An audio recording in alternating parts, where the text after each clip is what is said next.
Shalom bien-aimé. Dieu nous dit, Dieu est parole, je le précise, que la vie et la mort sont au pouvoir de nos paroles. La première chose que Dieu a faite quand il est arrivé sur la terre, alors que son esprit était là, se mouvant au-dessus des eaux, que c'était le chaos, que c'était l'obscurité, ça a été de dire. La parole n'est pas que du bavardage, c'est le verbe. C'est la parole qui porte l'action. Quand Dieu libère une parole, et quand nous, en tant qu'enfants de Dieu, ayant Dieu en nous, nous libérons une parole, cette parole n'est pas censée revenir à nous ou à Dieu sans accomplir ce pourquoi elle est sortie. Quand Dieu dit que la lumière soit, la lumière est. Dieu appelle, et les enfants de Dieu qui ont Dieu en eux sont censés appeler les choses à l'existence comme si elles étaient simplement les appelant. Quand je dis que je suis heureux, quand je dis que je suis fort, quand je dis que je suis guéri, parce que la parole de Dieu est un verbe et non pas qu'un bavardage, cela produit en moi ces choses. La parole de Dieu, comme nous le dira la Bible, est pleine de vérité et de grâce. Elle est vérité parce qu'elle nous dit ce qui est, mais elle est aussi grâce parce que la grâce est la capacité gratuite que Dieu met à notre disposition pour accomplir ce que la vérité a affirmé. Donc, la parole de Dieu non seulement nous dit ce qui est, mais la parole de Dieu a une puissance pour accomplir ce qui est. Quand j'appelle quelqu'un, je dis Pierre, on entend que j'ai appelé Pierre. On découvre la vérité, c'est que j'ai appelé Pierre.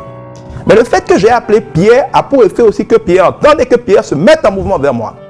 Et rapidement, on verra Pierre devant moi.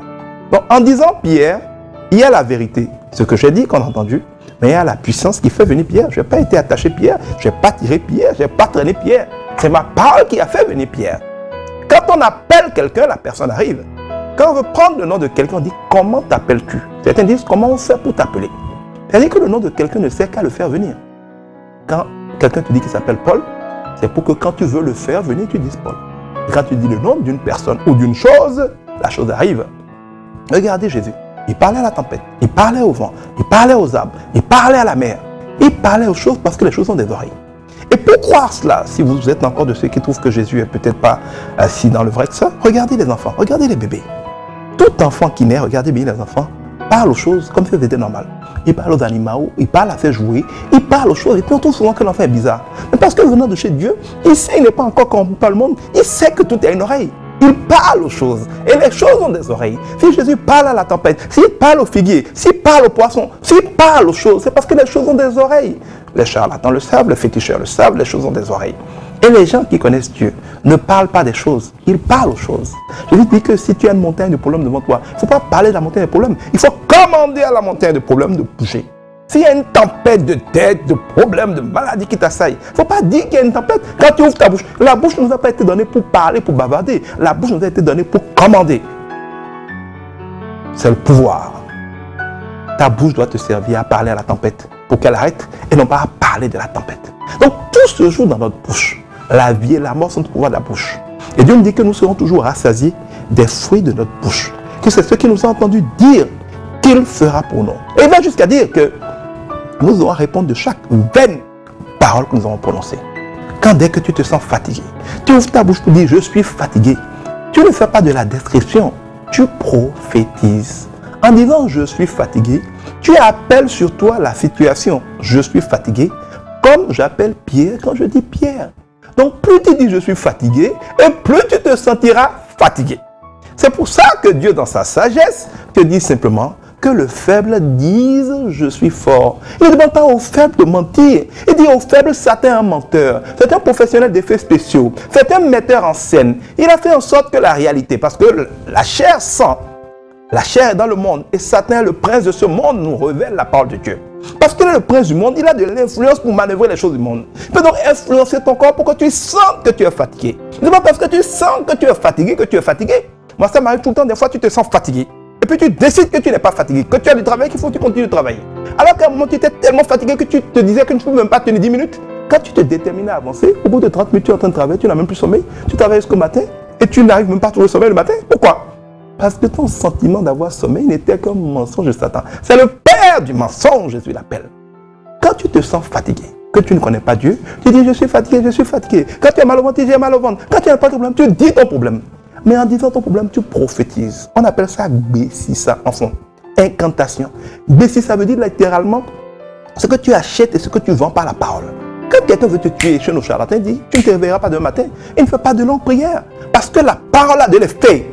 Surtout quand celui qui la déclare a de l'autorité. La seule manière d'empêcher une parole déclarée avec autorité d'avoir de l'autorité ou d'avoir de l'effet, c'est d'avoir une parole qui dépasse ou d'avoir une autorité qui dépasse celle de celui qui a parlé. Si un policier parle pour m'arrêter et que je donne le téléphone au commissaire, le policier gicle.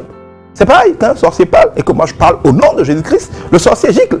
Mais si le sorcier parle que tu ne connais pas Jésus, le diable va te neutraliser parce qu'il a en tout cas plus d'autorité que toi en tant qu'homme. Nous devons savoir que nos paroles ont du pouvoir. On ne doit pas parler pour dire les choses. On doit parler pour appeler les choses.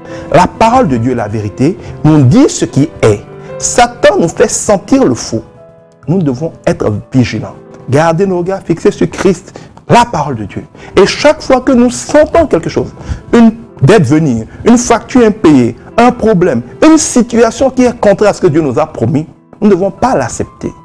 Si nous acceptons quelque chose, la parole de Dieu nous dit que cela nous sera donné. Et nous en sera toujours fait sur notre foi.